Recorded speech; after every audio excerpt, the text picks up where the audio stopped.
Practical Anarchy, A Guide to Self-Determination. Dickie Dredd. Part 20. Globalisation, Power Vacuums and the Internet. By the turn of the 21st century, anarchism had new terrain to contend with. Globalisation ripped down borders for capital while building them higher for people. Sweatshops stitched trainers in one continent so they could be sold at a markup in another. Finance leapt around the world at the speed of light, while migrants faced walls, camps and detention centres.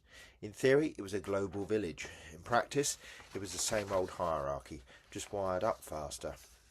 For anarchists, the global order created as many cracks as cages.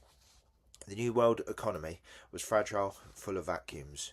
Every invasion or coup left a space where state authority crumbled and people had to organise themselves. Iraq, Afghanistan, Syria, each invasion toppled rulers, but what followed was not the smooth democracy promised on CNN.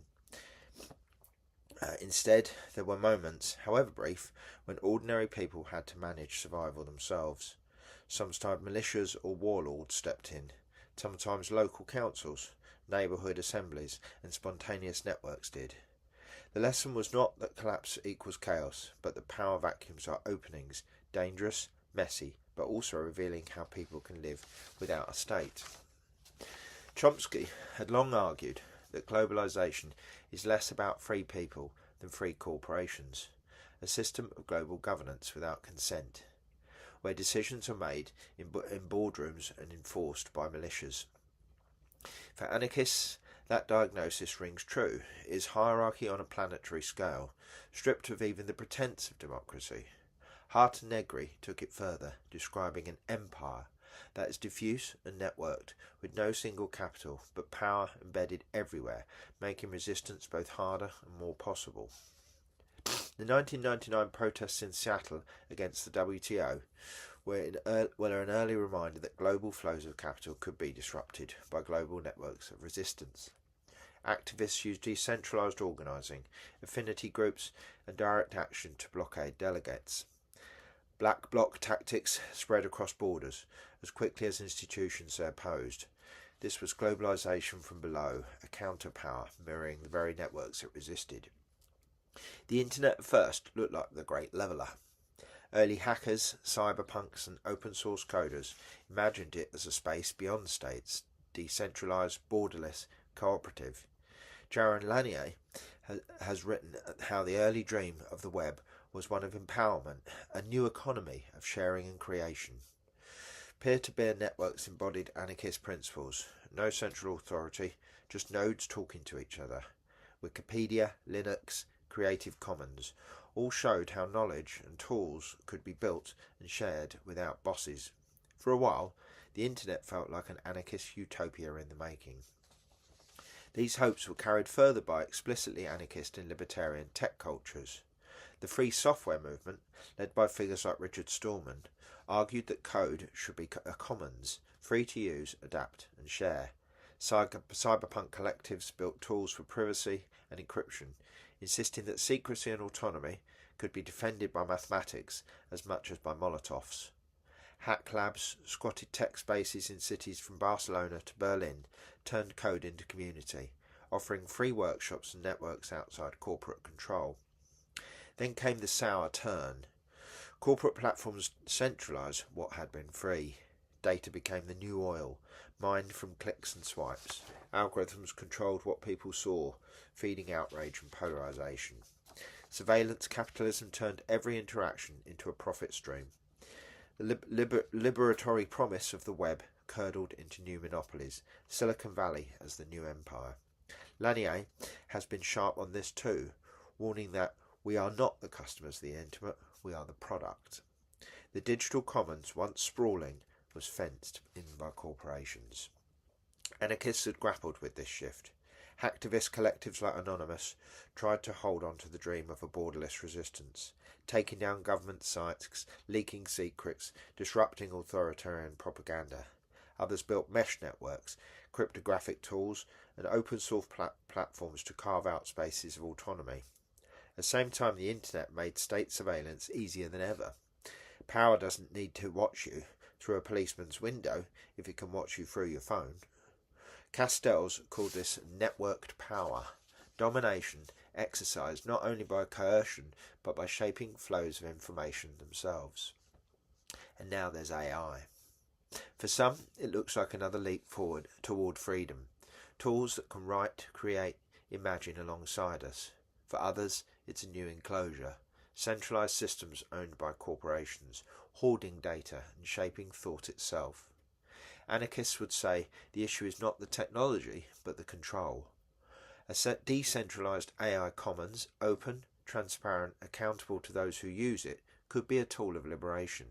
A handful of megacore training black box models to sell ads and monitor workers? That's just a shinier form of domination. The irony is thick.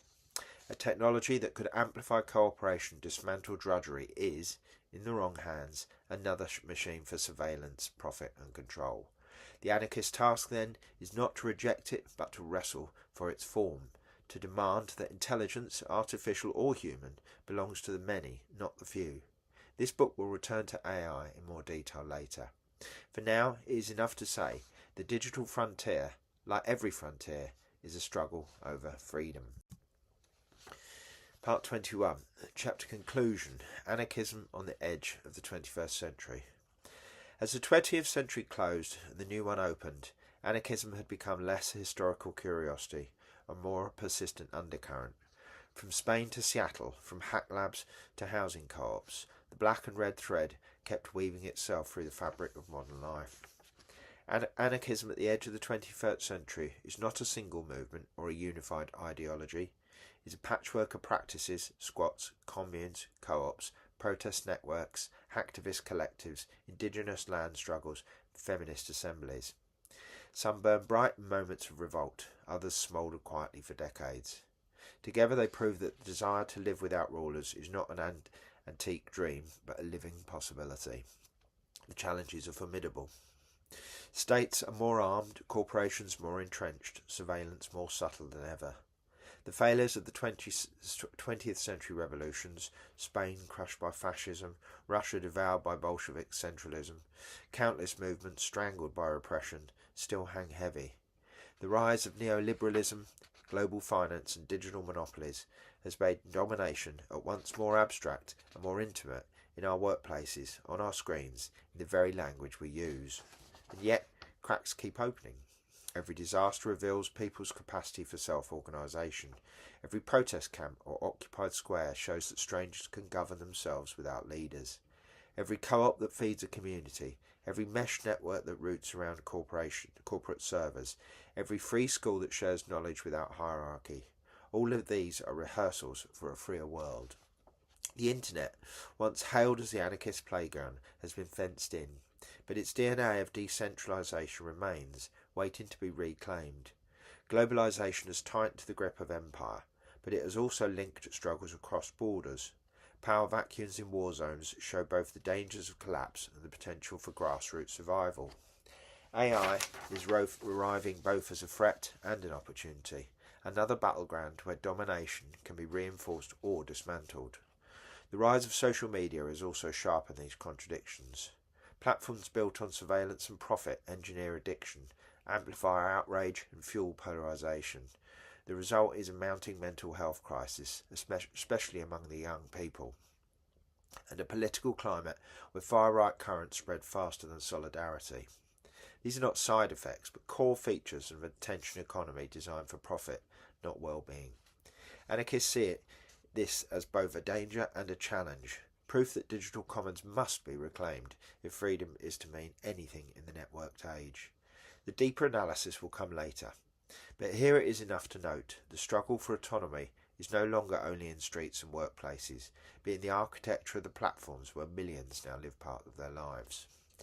Anarchism does not offer a map of the future, it offers a compass, a refusal of hierarchy, a commitment to equality, a belief that people can rule themselves. On the edge of the 21st century, the task is not to replicate past failures or cling to old models, but to nurture the seeds already sprouting in everyday life, mutual aid, solidarity, self-management, and to be ready when the next cracks in the system open. The state insists that without it, there is only chaos. The history of anarchism shows otherwise. The real question of the 21st century is whether we can make those hidden practices, the co-ops, the networks, the solidarities, big enough, resilient enough and bold enough to step out of the shadows. If we can, then the edge of the 21st century is not just a cliff of crisis, is also a horizon of possibility. And in the next chapter, we'll start talking about what we mean by the state.